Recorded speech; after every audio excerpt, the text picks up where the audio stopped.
Welcome, you're watching the NWR Mining Resources series. We're joined by Jervois Mining. Jervois is a leading cobalt company with significant nickel and copper exposure, refinery assets, and growth opportunities. Joining us today is James May, who is the CFO and Executive General Manager of Finance. If you have any questions throughout James's presentation, please feel free to drop them in the Zoom chat function. Over to you, James. Thanks very much, and welcome everyone to the Jervois Global presentation. James May, I'm the CFO. For those who don't know me, I joined Jervois towards the beginning of this year, and been very much enjoying the adventures pursuing some growth in cobalt and nickel, as we'll come on to describe. So look, just by way of introduction, I won't dwell on this too long. Many people know the Jervois story, but for those who don't, Jervois went through a significant reset around 2017, a refocus in terms of board and management composition, and a refocus in terms of strategy, very much with a nickel and cobalt focus. And so what you can sort of see here is the growth in the really the 5 years since sort of 2017. It's really sort of been a significant journey. Across the top, you can sort of see the key sort of milestones that the company's achieved. And from sort of relatively modest beginnings, holding what was sort of traditionally a good asset, the Nico Young deposit in New South Wales, really then grew through a series of three really significant acquisitions. In 2019, the acquisition of Cobalt that secured the Idaho Cobalt operations, which is the only cobalt mine of any significance in the United States that we'll talk about in a moment. Subsequently, in 2020, we announced the acquisition structure for the SMP Refinery in Brazil. That's a significant nickel cobalt refinery that was previously on care and maintenance under his former owners in Brazil, which we've acquired with the intent to restart in due course. And there's an FS underway that we can come on to talk about. And then, most exciting of all, we've recently announced the acquisition of Freeport Cobalt. So this is effectively it's a piece of what we regard as sort of the preeminent cobalt processing business globally in Kokkola, Finland, and represented the residual business that Freeport McMoran were holding in terms of cobalt processing. So really a sort of a high quality refinery asset we just added to the portfolio through acquisition. All the while, we've grown as well as a management team. One of the sort of common features of our management team is that nearly all of us have come out of big companies, from Glencore in particular, but also Rio Tinto. Bryce Crocker, our CEO, was a founding member of the Xstrata management team and worked on a significant growth trajectory that Xstrata successfully followed in the early part of this decade. Our chairman is former product group head at Glencore for nickel. Peter Johnston was a significant appointment in terms of sort of stewarding both the board and the subsequent management appointments we made. And I won't go through all of it, but you'll sort of see here, a really sort of quality team that we've assembled through, Greg Young on the commercial side, an ex-Glencore partner, Ken Clarkson, ex-general counsel of Glencore, and several others. And the latest additions there were David Isroff as a partner, another significant experienced hire, who was, again, a founding partner of Glencore, and also Matt Langridge, who recently joined from Rio Tinto as Executive General Manager of Mining. So really the key takeaway from this slide, by way of an introduction, is we're a company focused on assembling a cobalt and nickel portfolio. Principally, we've done that to date through acquisitions, and we're doing that really under the stewardship of a deep, broad and experienced management team. A couple of comments just about the market. And look, I won't say a whole lot about the market. There'll be many on this call, if you've done research in battery materials, be familiar with the story. But certainly what we do believe is that the pull-through of electric vehicle demand into key ingredients for battery materials such as cobalt is profound and significant. And as you'll see on the left-hand chart here, there's a couple of different scenarios that the IEA have published in terms of the translation of that EV and battery demand through to cobalt. And certainly the trajectory we see and most third-party analysts see is a steep one. We often get a lot of feedback and questions around the role of cobalt as substitution and the evolution of battery chemistry. What we sort of typically see in the better forecasts you look at is that even allowing for a very gradual sort of evolution of that battery chemistry, even where R&D projects do take hold in the long term to displace some cobalt in certain battery types, notwithstanding that, we still see a significant and largely unprecedented growth trajectory into the double-digit annualized demand growth, which is sort of very significant indeed. On the supply side, there is supply, additional supply that will come on to match demand, but really that will be paced, and we certainly expect that supply to be paced in a way that creates tightness in the market. And what we do know from prior experiences of high demand growth environments and commodities that we've seen historically, those high demand growth environments, supply and demand really move in lockstep, and really does create an environment where we have extended periods of bottlenecks.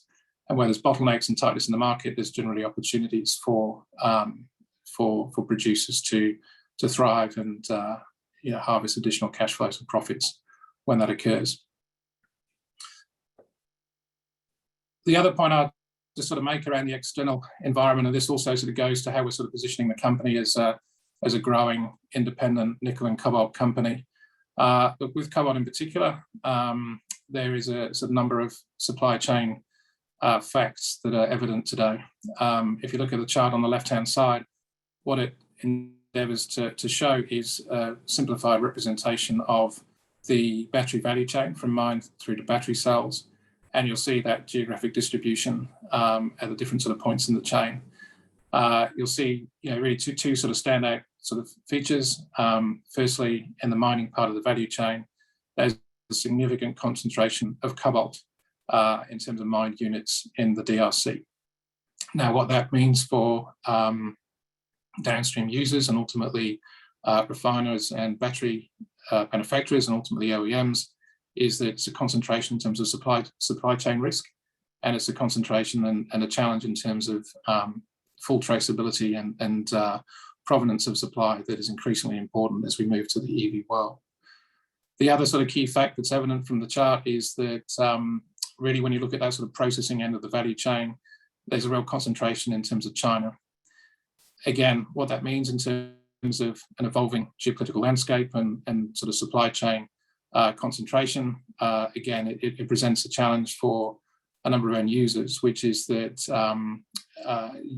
increasingly what we see in the market is there's real appetite for OEMs, particularly Western-orientated OEMs, to want to partner with producers who are also got a Western world presence to manage their supply chain risk and to achieve that full traceability through Western world refining and also into upstream mining cobalt, where that alternate supply is available. And certainly as we think about the strategic positioning of Jervois, what we're really trying to do is, on the one hand, really play in that theme I described around supply and demand and capitalise on that market tightness that we believe will be there in future, but then more specifically through really establishing a portfolio of Western world assets at different points in the cobalt value chain, both in the mining segment with Idaho and our operation there, and then our refinery and downstream assets is really to provide that alternative to end users and suppliers, end users and customers, in terms of what we can offer in terms of becoming that Western world alternative producer and marketer of cobalt to those customers. Just sort of turning slightly to our portfolio more specifically and our strategic sort of positioning. What you sort of see on the left-hand side is a representation of two core development assets. And just sort of a way of background, our Idaho cobalt operations in Idaho, it's a modest primary cobalt mine in the global scheme of things, but it's strategically relevant in the context of becoming the only cobalt mine in the United States. And its great advantage is that it's fully permitted. It's partway through construction. There was about $100 million sort of sunk in the ground when we took on ownership. We updated the studies, we're now fully funded, and we're bringing that through into the final construction phase. We've got about 80 or 90 million left to spend over the next sort of 12 months, including sort of CapEx and some related requirements, but certainly very much on track to bring that into production through sort of the mid part of 2022. We also own or have an acquisition structure for the ownership of the São Miguel Refinery in Brazil. So one of the important features here is that whilst we see ICO is attractive in its own right. It does produce a cobalt concentrate, and what we wanted to do in terms of acquiring the SMP refinery is to ensure that we had a path to market where we could bring those intermediate product units out of the US, ultimately bring them down to SMP and to Brazil. The SMP refinery itself, it's part nickel. It's about 25,000 tons of nickel capacity. It's about 2,500 tons of cobalt capacity, and give us that opportunity to effectively convert those cobalt units into refined products and then bring that back into the market at that point. So the background to SMP, it was an operating refinery of some significance for quite a number of years. Really, its former owner, Votorantim, a domestic, well-respected conglomerate in Brazil. Their upstream mine that they used to own to sort of feed that refinery, that became uneconomic. They decided to put it on care and maintenance, and really through sort of a turn of events over the last 2 to 3 years, we were able to acquire that. It's currently in care and maintenance. We are partway through completing a feasibility study with a view to then identifying the pathway to restart that refinery. And again, you do that on a relatively near-term horizon through 2022 and 2023. Just yesterday, we did put out a release and an update on SMP and its current sort of status. Really, the key point we've communicated to the market is an update to the FS. We have adjusted and expanded the scope of the FS. Previously, we're looking at sort of a staged restart path. What we're looking at now is a slightly augmented approach where we'll now pursue the remaining part of the feasibility study, really with a view to bringing that on now in a sort of a single stage. We'll want to install a slightly larger pressure oxidized leach circuit that will sit in front of the existing refinery circuit, really in doing that in a way that provides a greater level of opportunity in the different types of nickel feeds that the refinery can take, and in doing so, enhance the overall economics for the long term. So still some way to go in terms of the FS study. It is only partway through, but we did want to communicate that. The other relevant update as well is that we are now looking at bringing that product all the way through to nickel sulfate, which is a product that the battery end users need directly in place of previously contemplated bringing that through to sort of metal in a more sort of traditional way. So some quite significant developments there, and we remain very optimistic that it's going to be a really great asset for the future in terms of the relevance to the global supply chain for battery materials.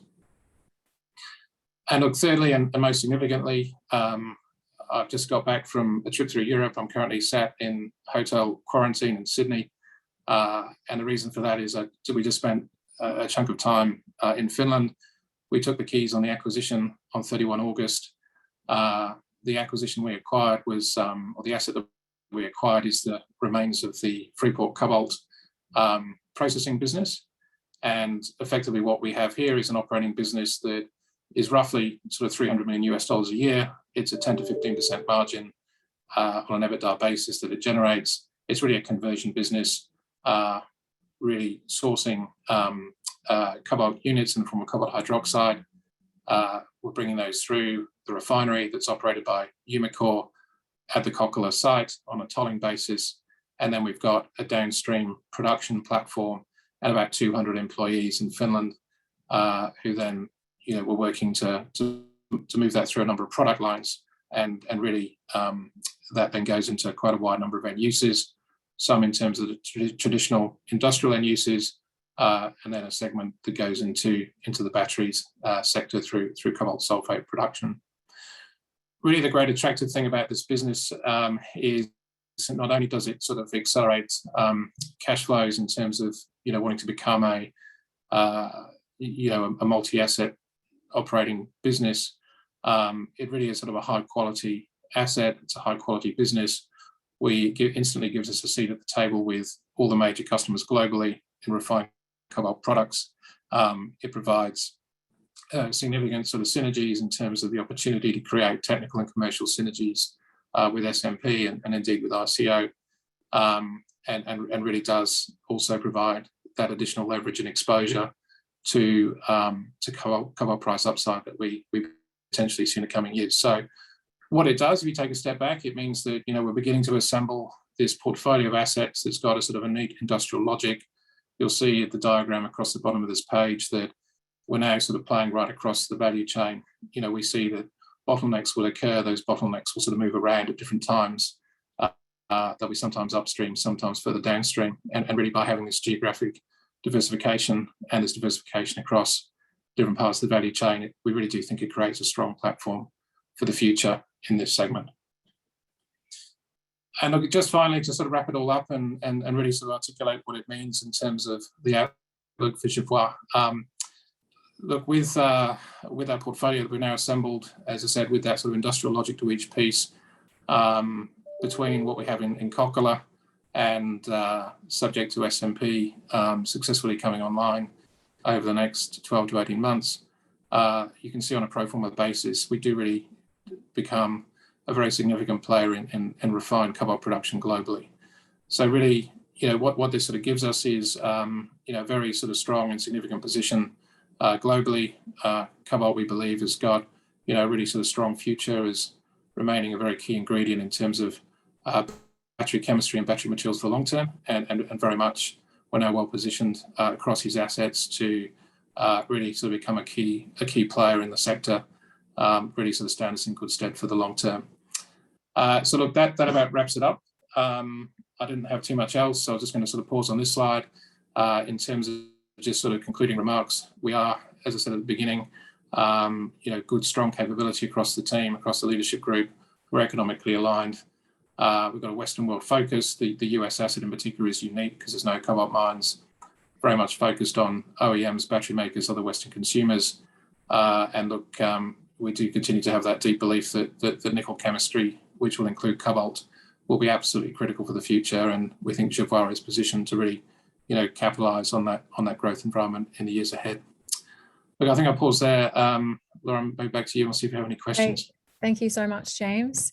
Your announcement yesterday about the SMP refinery mentioned that when it starts up, it will operate at 25,000 metric tons of nickel instead of the 10,000 tons initially suggested a few months back. Someone's asking that someone's pointed out that it was said that 25,000 tons wasn't doable straight away. So what's changed now, and where will you source the nickel from to get to 25,000 tons of nickel straight away? Yeah, it's a good question, Lauren. So there is obviously something we debated internally around the different choice of pathways. What I would say is that in terms of our adjusted strategy, we've got time to build out the sources of supply. And also we've got, through our revised strategy, we've got an ever greater degree of choice now in terms of where we can go to get that supply. So previously, for that first phase restart, we were sort of really looking at one type of feedstock, principally sort of MHP, to manage that restart. With the enlarged POX, which is this equipment that will help us take different types of feeds, we can now compete on nickel concentrates, on mats and other products that would traditionally go into a smelter first before it comes through into a refinery. So we think with that sort of expansion in terms of choice and ability to have a wider selection of potential sources, and with the time available, we think there is an approach that's there that we can pursue to build out that supply book in the right way over the coming months and years. Someone's asking a question around the reputation of cobalt in the Chinese market in particular, or the way it's being mined. The way it's being mined in certain parts of the world. Is there a reason? What's your view on this? And is there a reason to perhaps move away from it and diversify more into nickel, or what's your stance? Yeah, no, good question. Look, I think one of the differences we're trying to create with Jervois is to really have ESG that runs to our core and runs through our commercial practices. So, give you an example, that when we bring cobalt hydroxide up from the DRC into our Finland asset, we'd only deal with the very top tier suppliers who have all the right credentials. The Freeport Cobalt business itself has been a global leader in terms of responsible sourcing, and those are practices that we'll continue to adopt. And what we hope to do through that is obviously set ourselves apart from competitors, and ultimately to recognise that difference will be valued over time via the alternate supply that you referred to from other sources. And look, for the company in terms of cobalt versus nickel, we do have a focus on both. We do have nickel capacity in Brazil and refinery. We do like nickel as a sector. At the moment we've got a strong cobalt focus and focus on our near-term milestones, including delivery on ICO and the milestones there, the S&P restart and integrating the Cobalt asset. But looking over the horizon, we'd obviously love to do more in nickel if the opportunity presents in the right way at the right time. Thank you. A couple of questions for you around the Nico Young asset, and if you could give us a high-level update there around the timeline and strategy for that one, and whether it can feed into S&P in the long run. Yeah, absolutely. Look, Nico Young, it remains an option. To be completely transparent, it's a longer dated option for us than the three core assets, and we've also got a lot on our plate to ensure we can deliver on all the milestones for ICO, S&P and Cobalt. So we do continue to quietly explore partnership opportunities and potential for pathways with Nico Young, but the reality is it's a longer dated proposition. I think we'd really want to see stronger for longer nickel pricing that's sustained over the next 3 to 5 years, and then think about it in that context. And certainly the other side of having delivered on all of our objectives at ICO, S&P and in Finland.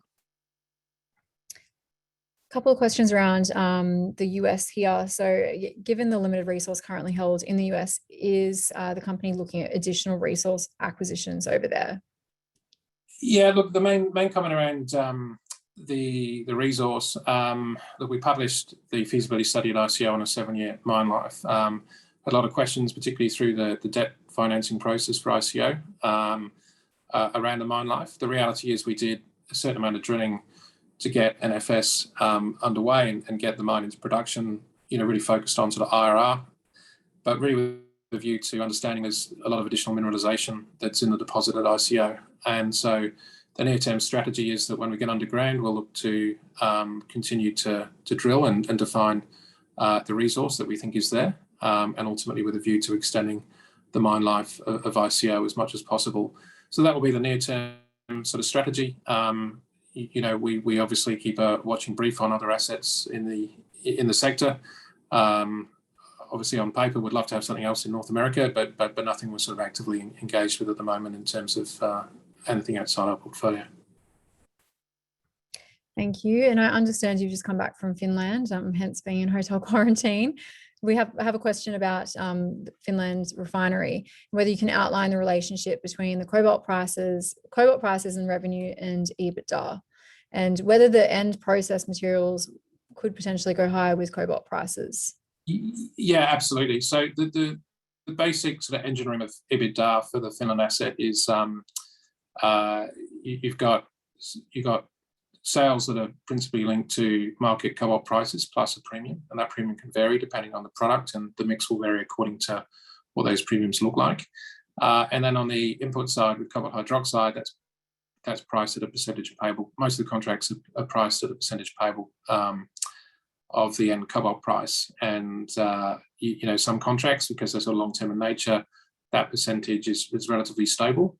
And for that reason, if you go back and look at our equity raise presentation, you'll see, for example, in 2018, that dynamic around how those contracts are structured means that when cobalt prices do fly up, then there is margin expansion that happens for this asset. And I think if you go back to 2018, that dynamic really supported EBITDA generation in a $35 per pound cobalt price environment of around $80 million US. So the opportunity is there. I think, I would say, we get some protection in the down leg of the cycle because of that structure, and we get some upside exposure when prices do move up as well. One last question for you, James, and then you can get back to your hotel quarantine life.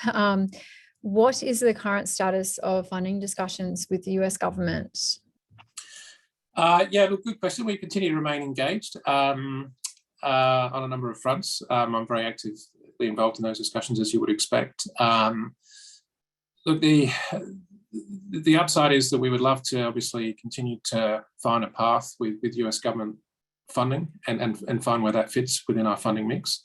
The other reality is that we do obviously have a financing structure now that we secured through the bond issue, and it's really sort of finding how we would move at pace with government to then find a solution that would fit alongside those bonds. So that we continue to sort of nurture it and explore possibilities. Very, very positive the engagement that we have.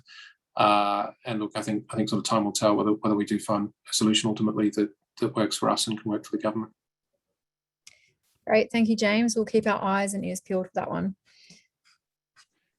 And thanks everyone for listening. Thanks a lot.